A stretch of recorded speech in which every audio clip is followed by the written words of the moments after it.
Welcome back, everybody. We're covering the wildfire in Santa Barbara. 5,000 residents in the town of Montecito evacuated so far. 2,000 acres burning this morning. 500 firefighters on the scene, and winds between 50 and 70 miles per hour. Now we'll send it back to you guys. You know, Ginger, I'm curious. They said there were about 125 fire engines on the scene and 3 water-dropping helicopters. What are you seeing this morning in terms of fire crews, and are the helicopters up at this hour? We'll send it back to you in the studio. One of the residents said it looked like lava coming down like a volcano. Another resident said you could just hear the explosions of vehicles and homes. I don't know if you've had a chance to see any of the residents this morning. It doesn't look like there are any where you are. But what else are you hearing, or where are the residents going at this hour, the ones who've been evacuated? Well, you know, Montecito has maybe a population of 10,000. For all the latest information that we've been talking about this morning regarding the T fire, which is what it's being called, here are some important numbers to remember. The T fire information line is 805-681-5197, and the animal hotline number is 805. You can see it there on your screen, 681-4332. Michelle, what we're looking for is the latest, the update. We've been talking about 80 homes destroyed, 5,000 residents evacuated. What are the latest numbers that you have? We really need to talk about the sundowner winds, the red flag warning, and what the firefighters are going to face later on today. The world remembers Michael Jackson, one of the greatest entertainers of our time. Good morning, everyone. It's Tuesday, July 7th, 2009. I'm Asha Blake, singer, dancer, businessman, philanthropist, and father. Michael Jackson's music shaped generations and changed our culture. And today he will be laid to rest, but clearly he will not be forgotten by so many people. Other news right now, Wall Street is taking a beating this week, and markets all over the world are following the Dow. In Asia this morning, stocks in Japan and Hong Kong both tumbled over 5%. Australia's benchmark index slid almost 6%, landing at a new 4-year low. Time for sports right now. There is a buzz about the Lakers this season, and even a trip into the Hornets' nest couldn't take the sting out of their perfect record.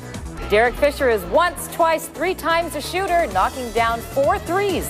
On his way to a season-high 20 points, the Lakers almost blow a 21-point fourth-quarter lead before turning to who else? Kobe.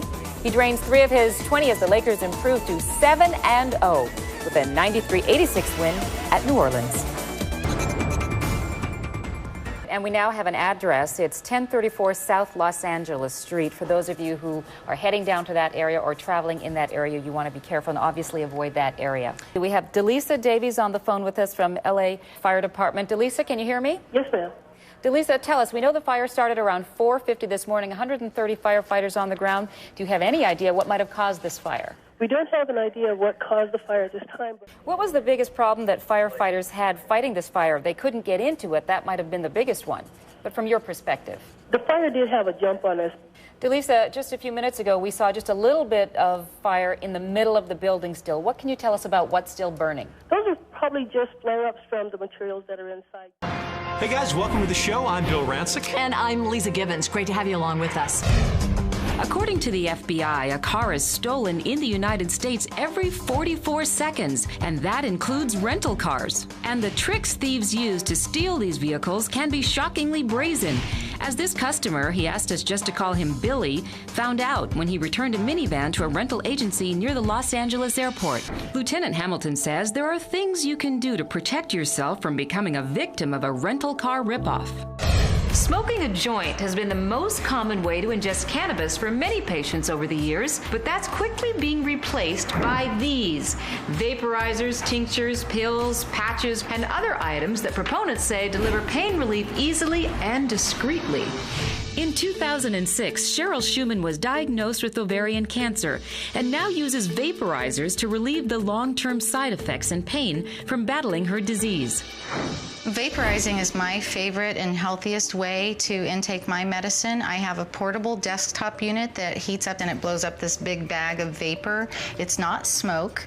There's no smell. What's really good about it, especially for chronic pain, the impact and the medicine is immediate. Tell me about the vaporizer pen. These are vaporizers that you can use portably. See how this is heating up right now? You're inhaling. And now? And there's very little smoke. Just a very slight, yes. So that's the vapor. And what's really good about these is anywhere that an e-cig can be used legally, you can use these canna-cigs, and they're much more discreet. Millions of patients like Cheryl are now legally turning to cannabis. With the different delivery systems, what's the most effective? Quite frankly, what hits you the fastest? Usually within a minute, they're going to be feeling some degree of relief. Tell me about these. It looks like lotion. Yeah, this is the greatest advancement in cannabis technology and science, is that we've been able to infuse THC and CBD into pain-relieving creams. And this stuff works amazingly well. Look down the road for the patient or the customer. What do you see? It's no longer about getting stoned anymore. It's about the medicine. It's not about the street dealer who has the cheapest weed. It's who has the best quality medicine for your particular ailment. Should you live in a state where medical marijuana is legal and want to consider it, as you can see, there are many options that could fit your needs. I'm Asha Blake, America Now. News accounts across the country report the disturbing details of mishandled remains, bodies mistakenly cremated, even legs being cut off to fit the body in the coffin. I wanted to find out how the funeral director was able to convince him that the woman in the casket was, in fact, his wife of 51 years. They really tell you the truth. Never convinced me that that was my wife. They tried to. What did you think? I thought I'd have a heart attack. Keep in mind, most valets are honest, hard-working people. But it's better to be safe than sorry. So think about whether you've done everything you can possibly do to keep yourself from becoming a victim. I'm Asha Blake, America Now.